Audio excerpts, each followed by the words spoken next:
ये सर मेरे को कॉल आया था, मेरा कोई जान पहचान का था दोस्त, उसने फ़ोन किया मेरे को, तुम्हारा मम्मी की मौत हो गया, तुम आ जाओ। तो ये उसको बड़ा फिशी लगा, जो हमारे गुड समैरिटन जो हमारे सिटीज़न हैं हमारे डिस्ट्रिक्ट के, और उन्होंने, मैं बहुत शुक्रगुजार हूँ, उन्होंने बहुत भरोसा जताया हम पे। और ये इन्फॉर्मेशन फर्स्ट हैंड जैसे ही उन्हें ये लगा कि ये फिशी है या ऐसा नहीं हो सकता या कुछ इसमें गड़बड़ है, वो उन्होंने तुरंत हमें बताया। मार डाला ऐसे हम लोग सुना। अच्छा, तो डॉक्टर का घर है? हाँ जी। तो क्या पता चला, कब आप लोग को जानकारी मिली जो आप लोग यहाँ? हम लोग को अभी तो 1 घंटा हुआ पता चल गया। तो ये लोग मारा है, षड्यंत्र करके लोग मारा किया। मेरा मम्मी कोई बीमारी नहीं था, कुछ नहीं था सर। कितनी उम्र थी अभी? 50। आज मैं जा रहा था जनकपुरी की तरफ से, और ये देखो भाई बंदे ने ना हाथ में सुए हुए सब ले रखे भाई। इसकी स्कूटी में टच हो गई है शायद थोड़ी बहुत, और ये देखो पूरी गाड़ी में छेद मार दी इसने। छेद अगर मैं आपको दिखाऊं तो ये देखो भाई। दोस्तों, दिल्ली में अपराध बेलगाम, हर दिन हत्या, ठगी, गैंग वॉर और बच्चों की तस्करी के खुलासे हो रहे हैं। पुलिस लगातार काम कर रही है और आए दिन एक नया अपराध और एक नए अपराधी पकड़े जा रहे हैं। नमस्कार दोस्तों, मेरा नाम हैदर अब्बास नकवी है और आप लोग मुझको इस वक्त दा स्वतंत्र पर देख रहे हैं। दिल्ली देश की राजधानी, सत्ता का केंद्र और करोड़ों लोगों का शहर। लेकिन सवाल यह है, क्या दिल्ली अब अपराधियों की राजधानी भी बनती जा रही है? हर दिन अखबारों की सुर्खियां हत्या, साइबर ठगी, बच्चों की तस्करी, गैंग वॉर और एनकाउंटर की खबरों से भरी होती हैं। सरकार और पुलिस दावा करती है ये कानून व्यवस्था पूरी तरह नियंत्रण में है, लेकिन ज़मीन पर सामने आ रही घटनाएं कुछ और ही कहानी बयां कर रही हैं। आज इस रिपोर्ट में हम आपको दिखाएंगे कि आखिर क्यों दिल्ली में अपराध रुकने का नाम नहीं ले रहा और कैसे आम आदमी को असुरक्षित महसूस होने लगा है। जी हाँ, साइबर ठगी का साम्राज्य दिल्ली के फ्लैट से। जी, गुरुग्राम पुलिस ने एक ऐसे साइबर ठगी गिरोह का भंडाफोड़ किया जो दिल्ली के दिलशाद गार्डन इलाके में किराए के फ्लैट से पूरे देश में ऑनलाइन ठगी का नेटवर्क चला रहा था। ये cyber crime police station west की FIR नंबर 176 ऑफ 2026 है, जिसमें एक इन्वेस्टमेंट फ्रॉड है करीबन 2.5 करोड़ रुपए का। इसके अंदर कंप्लेनेंट के जो डिफ्रॉडेड अमाउंट है, ये फर्स्ट ईयर में जिस अकाउंट में गया था उसमें 15 लाख रुपए की ट्रांजैक्शन है। जिस अकाउंट पे काम करते हुए cyber crime police station east की team, inspector Amit, inspector ASI Kamaljeet, PSI Sunil और PSI कमलगिरी की टीम ने उस अकाउंट पे काम करते हुए दिलशाद गार्डन दिल्ली के अंदर रेड करी, जहां से 3 अक्यूज को राउंड अप किया गया है। जो एक अक्यूज पवन कुमार है, वे हरियाणा फतेहाबाद के रहने वाले हैं। दिनेश कुमार है, ये रेवाड़ी हरियाणा का रहने वाला है। जनक है, ये विवेक विहार दिल्ली के रहने वाले हैं। जब इस अपार्टमेंट पे पुलिस टीम द्वारा रेड करी गई तो इनके पास से काफी मात्रा के अंदर साइबर क्राइम के अंदर यूज होने वाला सामान रिकवर किया गया, जहां से 25 पासबुक्स हैं, 5 चेकबुक्स हैं, 53 ATM कार्ड्स हैं, 2 IP कैमरा है और 36 मोबाइल फोन्स को रिकवर किया गया है इनके पास से। उसके बाद से I4C के ऊपर जब इनके जो रिकवर्ड हमारे पास अकाउंट्स और मोबाइल फोन्स का डेटा लिया गया तो उस पे टोटल 15 कंप्लेंट्स अलग अलग स्टेट्स के अंदर करीबन 3.25 करोड़ रुपए तक अभी प्राइमा फेसाई डिटेक्ट हो चुकी हैं, जिनके आगे कंप्लेंट्स और के बारे में हम पता कर रहे हैं। ये लोग अपना कंप्लेनेंट्स को इन्वेस्टमेंट फ्रॉड के नाम पे ल्योर करते थे। उनको एक फेक पोर्टल दिया जाता था जिसके बेसिस के ऊपर वो लोग अपना पैसा इन्वेस्ट करते थे। उस पैनल के ऊपर उनका एक रिटर्न का जो अमाउंट है वो एक झूठा दिखाया जाता था, तो कंप्लेनेंट को विश्वास रहता था कि मेरे पैसे की बढ़ोतरी हो रही है। जब वो पैसे को विड्रॉ करने के लिए आगे अप्रोच करता था तो खातों में पैसा नहीं मिलता। अभी 15 कंप्लेंट्स हैं और उनके ऊपर करीबन 4.25 करोड़ रुपए के अलग अलग स्टेट्स जैसे कर्नाटका, हैदराबाद, यूपी, राजस्थान, इनमें कंप्लेंट्स लिस्टेड हैं। जो विक्टिम्स का डिफ्रॉडेड अमाउंट करीबन 3.75 CR है। पुलिस ने 3 आरोपियों को गिरफ्तार किया। इनके कब्जे में 25 पासपोर्ट, 53 ATM कार्ड, कई चेकबुक, 36 मोबाइल फोन और बैंकिंग दस्तावेज बरामद किए गए। जांच में सामने आया कि करीब 2,53,00,000 रुपए की साइबर ठगी की गई। आरोपियों का संपर्क टेलीग्राम के जरिए विदेशी हैंडलरों से रहा। लोगों को फर्जी निवेश योजनाओं में अधिक मुनाफे का लालच दिया जाता। जैसे ही निवेशक पैसा निकालने की कोशिश करता, उसका अकाउंट ब्लॉक कर दिया जाता और पूरी रकम हड़प ली जाती है। ये कोई पहला मामला नहीं है। इससे पहले दिल्ली पुलिस ने सरिता विहार में भी ऐसे ही नेटवर्क को क्रैक किया था और पकड़ा था। अब सवाल यह है कि जब राजधानी में एक किराए के फ्लैट से करोड़ों की ठगी का नेटवर्क चल सकता है, तो आम नागरिक कितना सुरक्षित है। यहाँ पर मैं आपको बता दूं, सबसे पहले कितने बैंक अकाउंट मिले? बैंक अकाउंट क्या ऐसे ही खुल जाते हैं? बैंक अकाउंट के लिए कितने दस्तावेज चाहते हैं? आप लोगों के बैंक अकाउंट होंगे, पता होगा। करंट अकाउंट के लिए लोग आते हैं, इन्वेस्टिगेशन होती है, तहकीकात होती है, तो क्या बैंक वाले नहीं मिले हुए हैं? ये एक सवाल है। दूसरा सवाल कि आप किसी को धर्म के आधार पर तो घर नहीं देते, लेकिन इतने ठग एक ऑफिस चलाते हैं, तो इन लोगों को घर कैसे मिल जाते हैं? इस पर भी सवाल है, क्योंकि दिल्ली पुलिस का कहना है कि आप किसी को भी किराए पे घर दें तो उसकी एनओसी होना ज़रूरी है, यानी कि नो ऑब्जेक्शन सर्टिफिकेट, जिसे पुलिस प्रदान करती है। तो क्या ये सब नहीं हुआ है? लेकिन अगर एनओसी मिली है तो फिर पुलिस ने क्या काम किया है? ये एक सवाल है, जिस सवाल का जवाब दिल्ली वाले पूछ रहे हैं। आइए अब दूसरे मामले पर चलते हैं। 6 साल में 30 बच्चों की खरीद फरोख्त। दिल्ली पुलिस ने एक ऐसे गिरोह का पर्दाफाश किया जिसने पिछले 6 वर्षों में अलग अलग राज्यों से करीब 30 बच्चों को खरीद कर बेचा गया।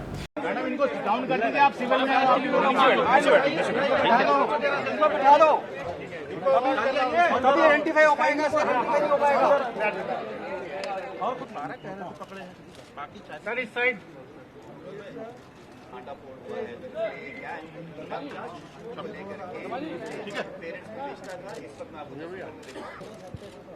सर क्लोज रहिए प्लीज।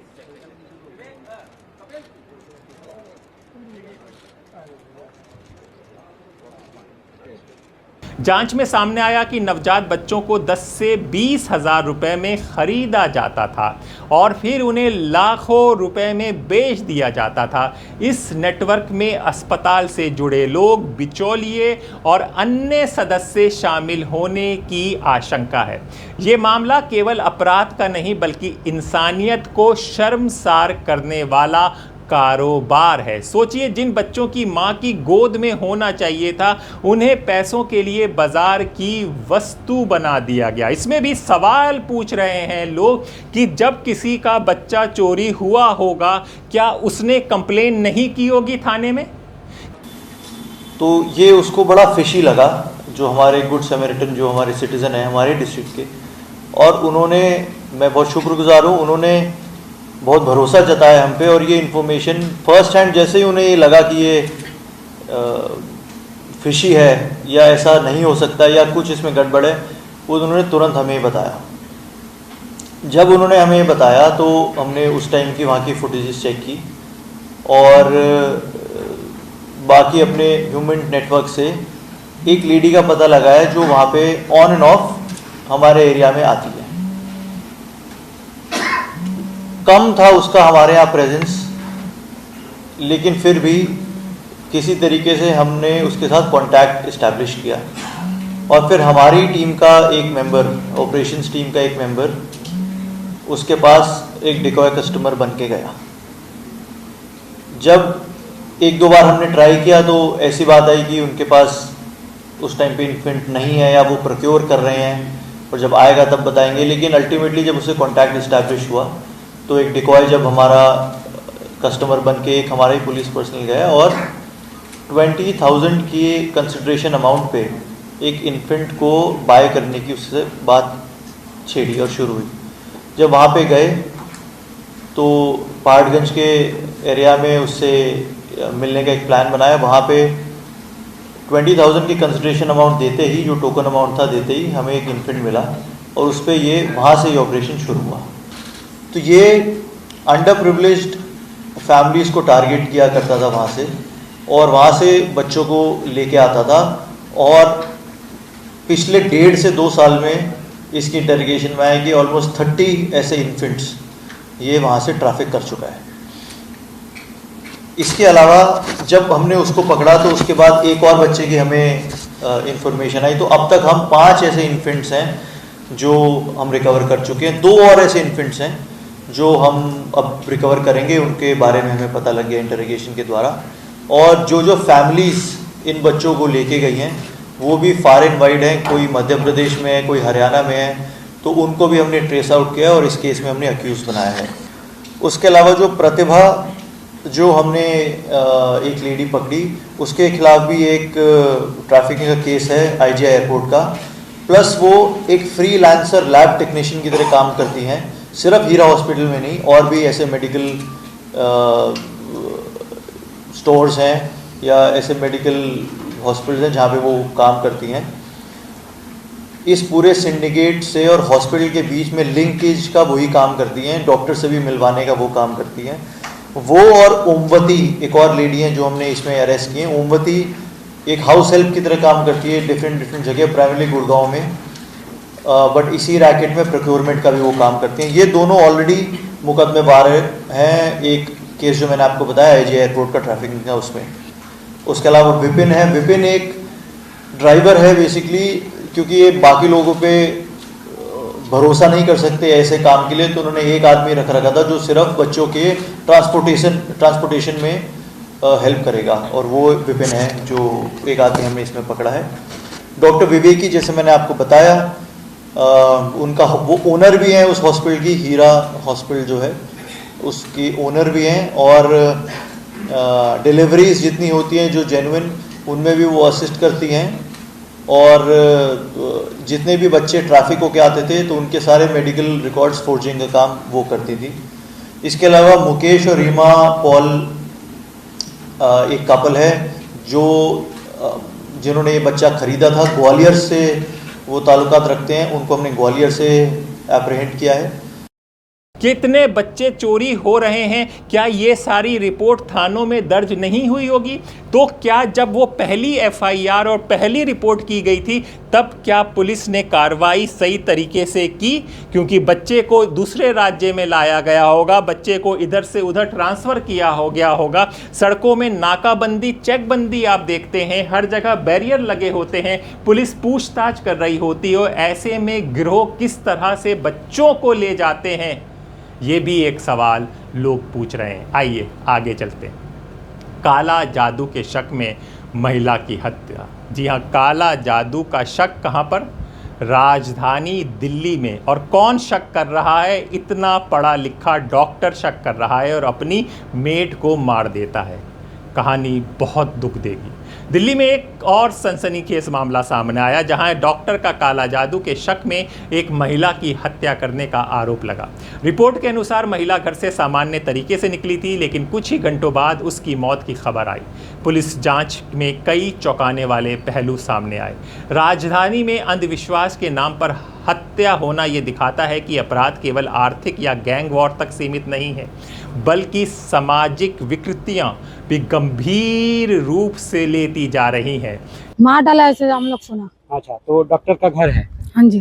तो क्या पता चला, कब आप लोग को जानकारी मिली जो आप लोग यहाँ? हम लोग को अभी तो 1 घंटा हुआ पता चल गया। हाँ जी। तो क्या लग रहा है कि हत्या की गई? हार्ट अटैक नहीं किया, ऐसे वो मार डाला। अच्छा, पहले आप लोग को बताया गया कि हार्ट अटैक किया, हाँ। फिर आए थे पता चला कि चोट लगा। हाँ जी, हाँ जी। हाँ, तो आप कितना उम्र होगा उनका? उम्र कितना ज्यादा? हाँ 60 साल। अच्छा, कितने बच्चे हैं? 1 लड़की 1 लड़का है। हाँ। बस। अच्छा, अभी आपको अंदर पुलिस जाने नहीं दे रही? नहीं जाने दे रहा। हाँ। आपकी बुआ है वो? हाँ जी। अच्छा, बुआ है। आप ये कहाँ के रहने वाली? हम कलकत्ता का। कलकत्ता के? हाँ जी। यहाँ पर कहाँ रहते हैं आप लोग? गरी में। अच्छा, गढ़ी गाँव।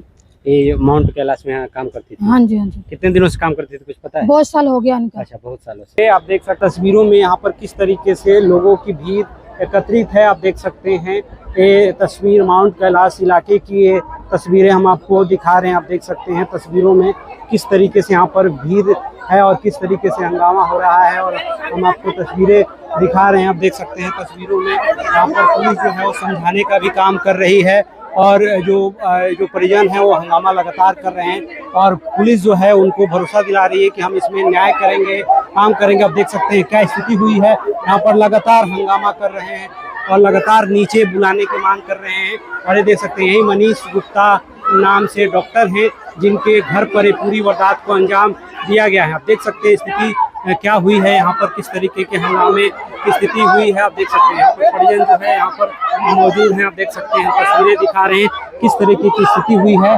जिसकी तस्वीरें हम आपको दिखा रहे हैं। देख सकते हैं तमाम पुलिस की टीम यहाँ पर मौजूद है, लेकिन जो परिजन हैं वो लगातार हंगामा कर रहे हैं, जिसकी तस्वीरें हम आपको दिखा रहे हैं। आप देख सकते हैं तस्वीरों में यहाँ पर क्या स्थिति है, समझाया बुझाया जा रहा है लेकिन समझने को तैयार नहीं है। आप देख सकते हैं किस तरीके से स्थिति बनी हुई है, उसकी तस्वीरें सीधी तस्वीरें हम आपको दिखा रहे हैं। पुलिसकर्मी समझा रहे हैं कि हम कार्रवाई करने दीजिए, हम इसमें कड़ी कार्रवाई करेंगे, तमाम इंश्योरेंस दिलाया जा रहा है, लेकिन हंगामा करने के लिए यहाँ पर पहुँचे हुए हैं परिजन और लगातार यहाँ पर एकत्रित हैं। यहाँ पर आप देख सकते हैं क्या स्थिति हुई है, उसकी तस्वीरें हम आपको दिखा रहे हैं। देख सकते हैं यहाँ पर लगातार जो है माहौल यहाँ पर आप देख सकते हैं किस तरीके की हुई है। हम आपको तस्वीरें दिखा रहे हैं। आप उनके कौन हैं? आपका नाम क्या है? रोबिन हलदर। रोबिन हलदर, क्या पता चला आपको? सर मेरे को तो घर से निकला तो बहुत अच्छा है, कैसे मौत हो सकता है, खून ही खून है, जीना से लेके कोई छत अभी आप देखे हैं? हाँ मैं गया, कहाँ चाकू लगा है? चाकू में देखा खून खून है बिल्कुल पूरा। हाँ ये लोग मारा है, षड्यंत्र करके लोग मारा किया। मेरा मम्मी कोई बीमारी नहीं था, कुछ नहीं था सर। कितनी उम्र थी अभी? 50। कितने भाई बहन हैं आप? 2 भाई बहन। एक भाई और एक बहन। तो क्या कहेंगे आप? क्या मेरा इंसाफ चाहिए सर, ये लोग मारा किया। कौन सा डॉक्टर है? ये क्या नाम है? हमारे हाथ में देगा, हम लोग इंसाफ कर लेंगे। ये यहाँ पर कितने दिनों से काम करती थी आपकी माँ? ये हो गया सर 10-12 साल से। 10-12 साल से काफी टाइम से यहाँ पर काम करती थी। आज सुबह कितने बजे आपको पता चला? ये सर 9 बजे 11 बजे करे। हाँ आप देख सकते हैं यहाँ पर पहुँचे हैं, बेटा है। काम कर रही क्या हमारी काम कौन थी? नहीं, हमारे तो कोई नहीं थी, मगर जो मारे हैं तो ऐसे अन्याय कर रही है ना, जो मारा है वो।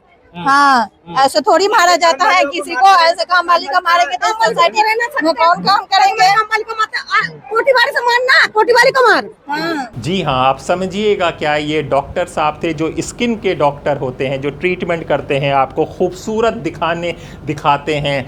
ईस्ट ऑफ कैलाश, दिल्ली का पॉश इलाका, वहाँ पर क्लिनिक, हज़ारों रुपए उनकी फ़ीस। और इनको क्या शक था, 45 साल की औरत जो वेस्ट बंगाल से, कोलकाता से रोज़ी रोटी के लिए इनकी काम करती थी पिछले 10 सालों से, उसमें इनको आरोप इन्होंने उस पर क्या लगाया कि इनका बेटा जो अपने पैसे वाले बाप के पैसे उड़ाता है, 12वीं तक जिसने पढ़ाई नहीं की, वो इसलिए नहीं पढ़ पा रहा क्योंकि ये गरीब मेहनत करके औरत उस पर काला जादू कर रही है।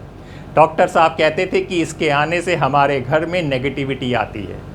बीबी ने कई बार समझाया, लेकिन डॉक्टर साहब ने अपनी कमियां, अपने बेटे की कमियां को नहीं समझा कि आप किस तरह से पैसे कमा रहे हैं, किस तरह से रिस्क कमा रहे हैं, कितने लोगों को लूट कर आप कमा रहे हैं, उसका असर तो यही होगा।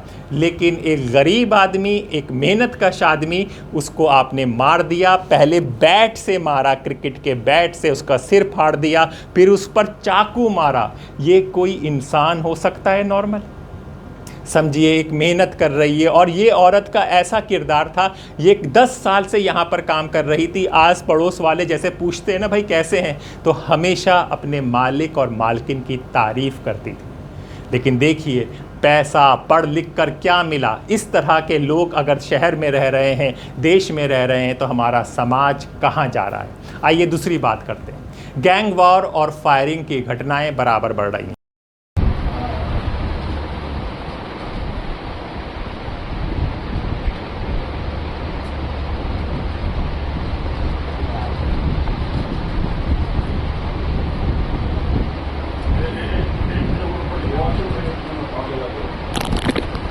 दिल्ली और एनसीआर में गैंग की घटनाएं लगातार सामने आ रही हैं। कई मामलों में पुलिस ने वांछित अपराधियों को गिरफ्तार किया, जबकि कुछ मामलों में एनकाउंटर के दौरान आरोपी घायल हुए।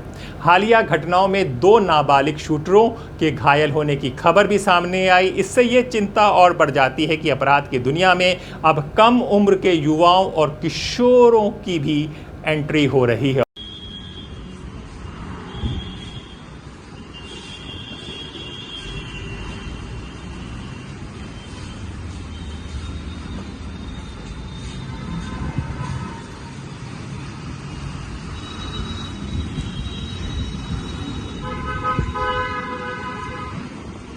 और ये एंट्री का माध्यम बनता है आपका इंस्टाग्राम। यहाँ पे वैकेंसियाँ निकाली जाती हैं और फिर युवा अपने आप को दिखाने के लिए कि वो ताकतवर हैं, अपने फैसले ले सकते हैं, इस तरह के गैंग से जुड़ रहे हैं। दोस्तों, एक और खबर, परिवार के 6 लोगों की हत्या का आरोपी गिरफ्तार हो गया।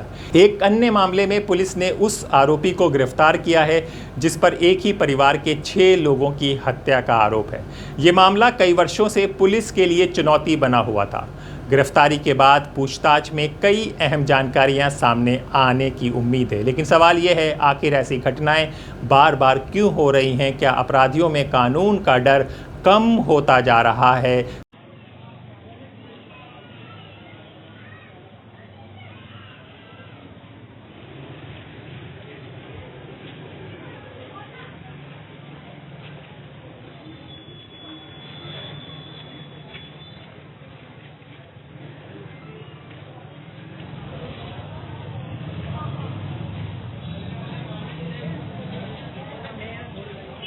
मैं बात करा रहा, बुलाना तो दोनों ही पड़ेगा।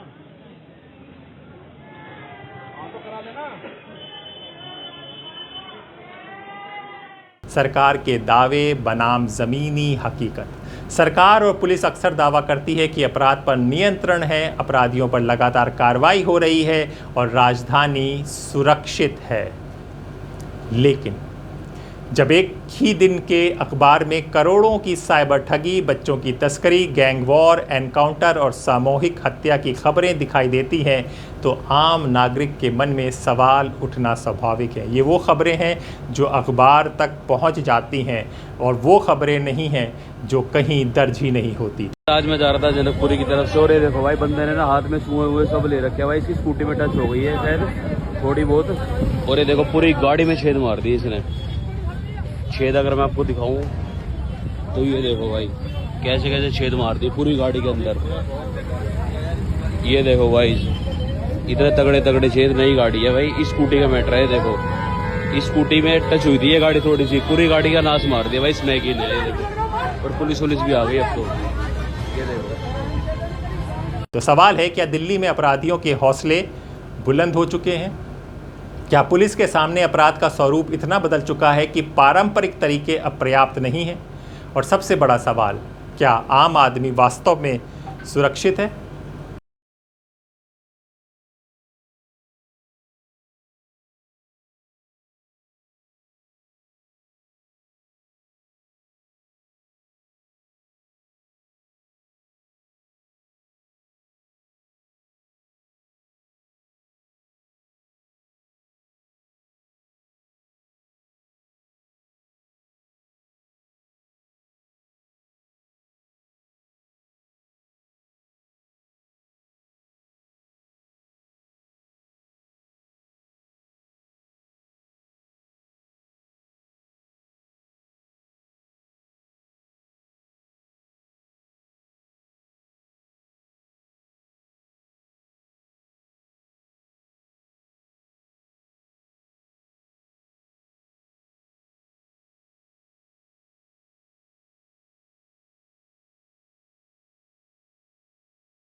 दोस्तों, दिल्ली देश की राजधानी है। यहाँ कानून व्यवस्था की स्थिति पूरे देश के लिए एक संदेश देती है।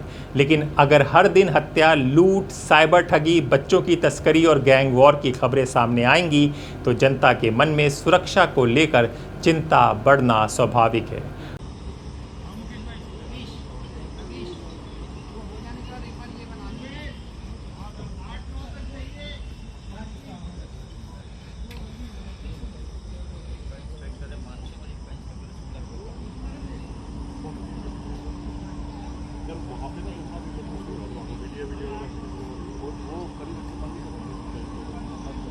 भाई थाने जाओगे आप लोग? यहीं खड़ी कर दो। मेरे को कोई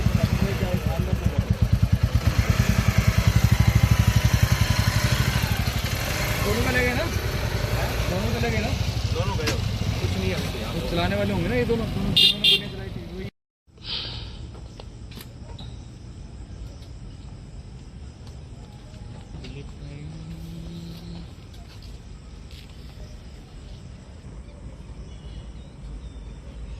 लाइट होती ना वो आ गया ठीक है।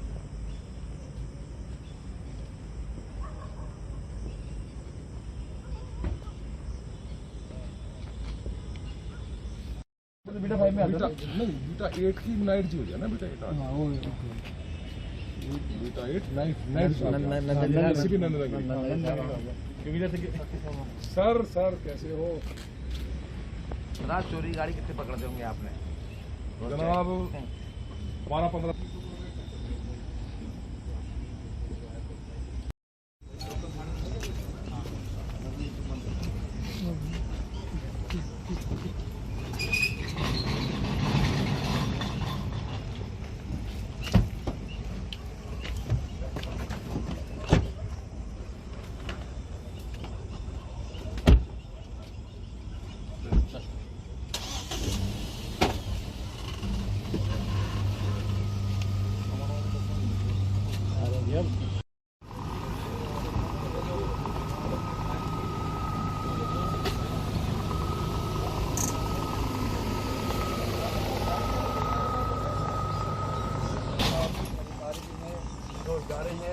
जो नाइट गुड वर्क करा आगे कुछ नहीं करा आ जाएगी।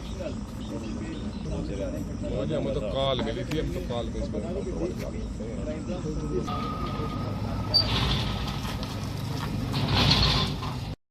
कोई बात नहीं, ये भी गाड़ी है।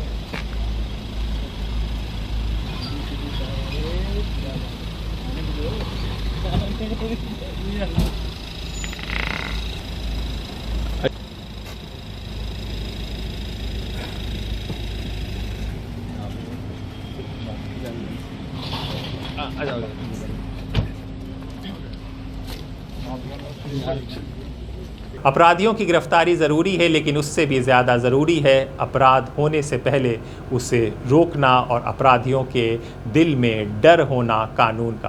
क्योंकि सवाल केवल आंकड़ों का नहीं, सवाल दिल्ली के करोड़ों नागरिकों की सुरक्षा का है। क्या आपको लगता है कि दिल्ली में अपराध कम हुए हैं या बढ़े हैं? अपनी राय कमेंट में ज़रूर दें और अपने दोस्त हैदर अब्बास नकवी को इजाज़त दें। फिर होगी मुलाकात एक नई खबर के साथ। तब तक के लिए दासोतंत्र।